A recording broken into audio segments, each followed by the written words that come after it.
sudah siap semua ya?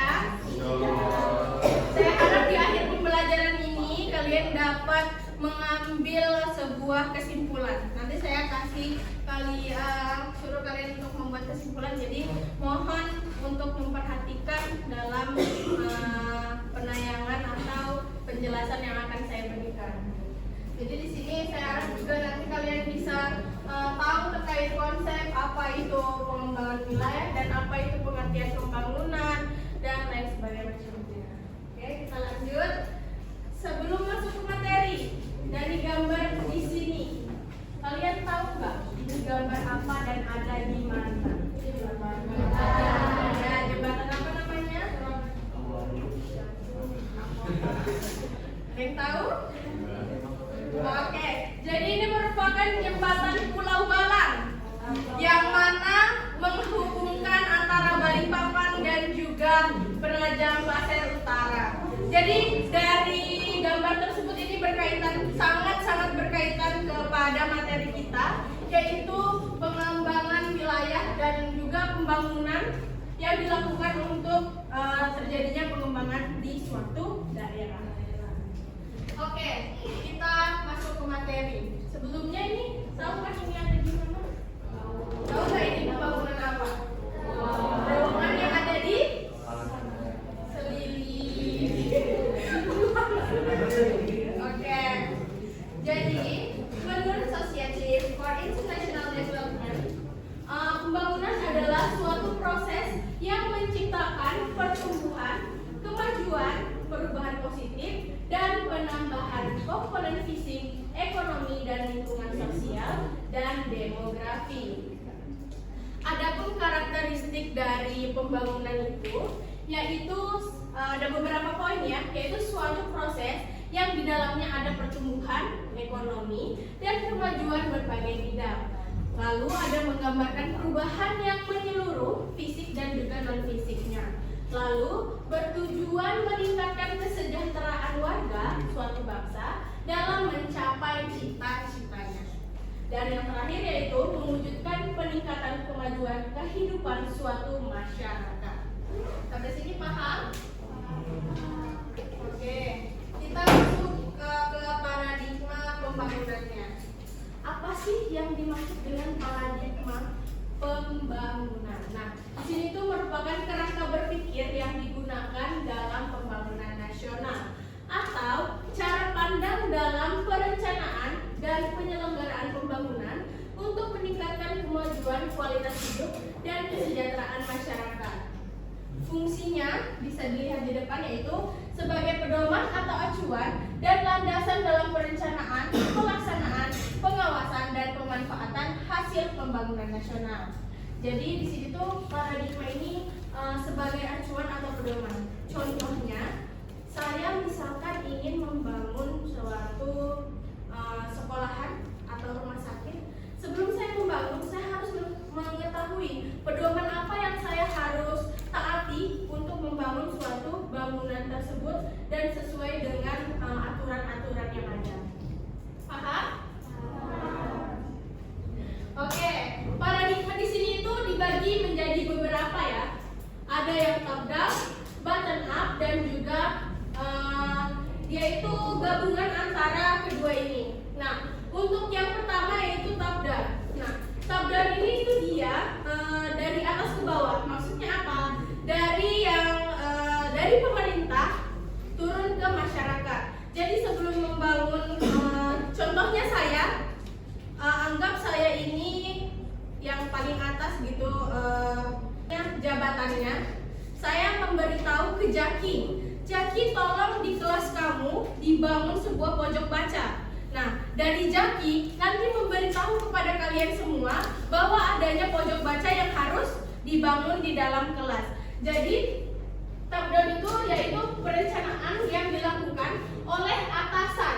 Nah, nanti dari atasan memberitahu lagi ke pemerintah daerah. Jadi dari pemerintah pusat ke pemerintah daerah, lalu dari yang daerah menyalurkannya itu ke masyarakat. Dan masyarakat di sini bisa melakukan program yang sudah diberikan oleh pemerintah pusat. Di sini itu ada kelemahan dan kelebihannya.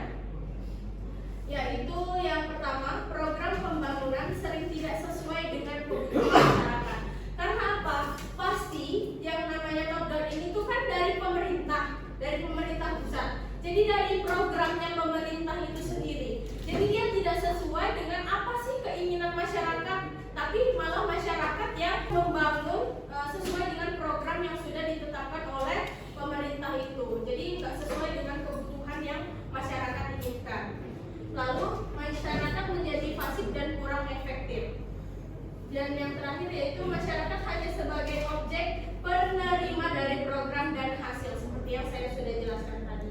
Adapun kelebihannya yaitu jadi yang kita bahas di pertemuan ini dua aja dulu.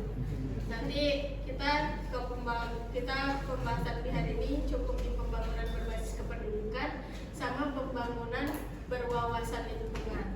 Oke, kita masuk di kita lanjut ke materinya yaitu siapa itu? Kenapa yang di belakang bicara-bicara? Tolong diperhatikan ya materinya. Adil juga. Nonton apa itu? Itu apa? Olahraga. Perhatikan ya. Nah, lanjut ke pembangunan berbasis kependudukan, yaitu population based development. Pembangunan sumber daya alam berorientasi pada partisipasi penduduk dan peningkatan kualitas penduduk sebagai tujuan pembangunan. Jadi pembangunan ini tuh lebih ke arah gimana cara dia meningkatkan sumber daya manusianya.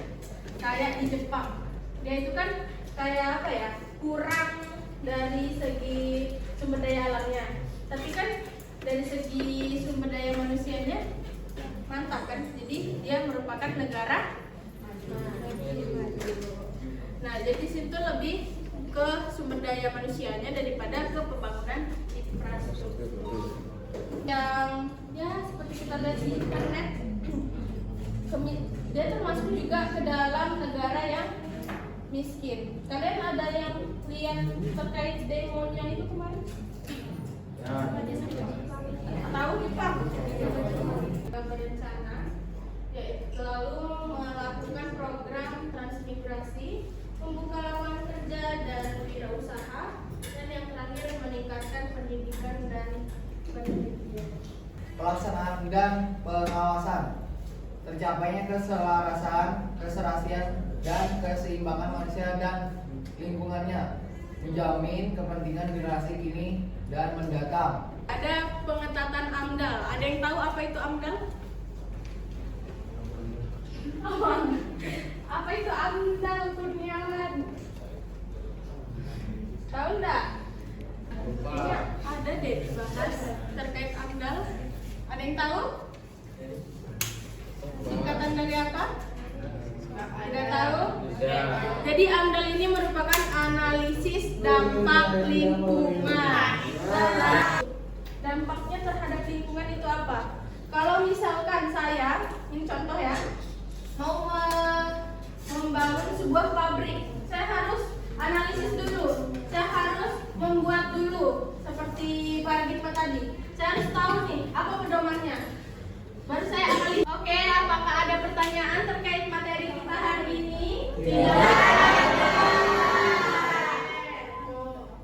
Sudah paham kan? Jadi contohnya yang ada di Indonesia itu yaitu pemukiman Sumbarakon dan juga pola bencana yang ada di Papua. Semoga Kalimantan Timur pemahaman kalian tentang materi tadi ya. Kalau kalian catat dan kalian pahami pasti tahu. Selamat siang dulu.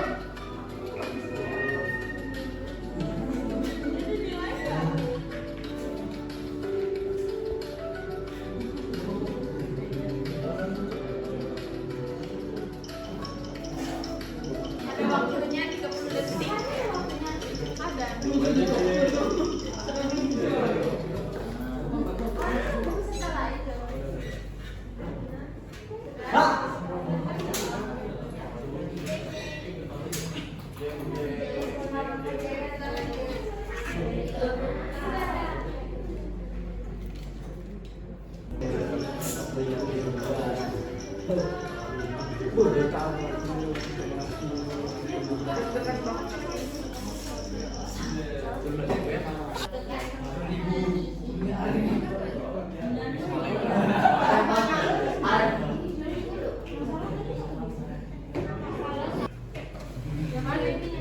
Ini ngambil. Oke.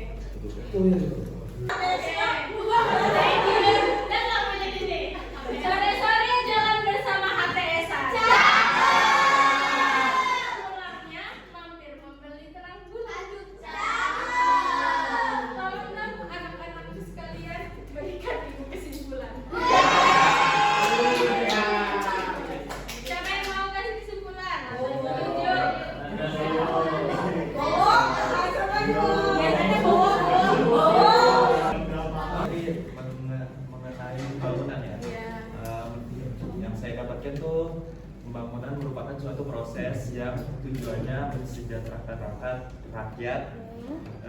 Pokoknya intinya tentang hal positif, tentang kemajuan.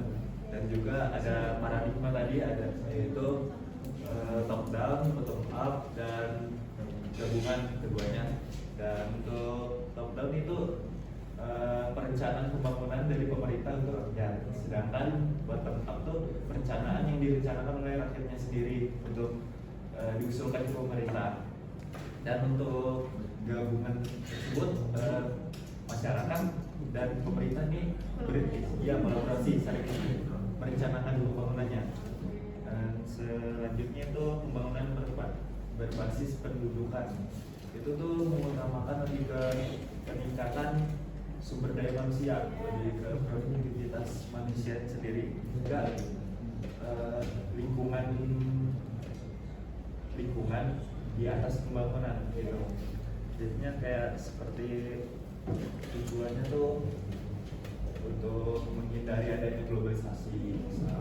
Habis itu untuk lingkungan berkelanjutan seperti untuk di masa depan agar tidak terjadi kerusakan. Beri tepuk tangan. Jadi, pembangunan adalah suatu proses yang menciptakan pertumbuhan, kemajuan, perubahan positif atau pembahasan komponen positif. Selanjutnya ada paradigma pembangunan, yaitu kerangka berpikir yang digunakan dalam pembangunan nasional, yang ada top down dari atas ke bawah dan bottom up dari bawah ke atas. Selanjutnya juga ada gabungan dari keduanya, yaitu kolaborasi antara pemerintah dan masyarakat.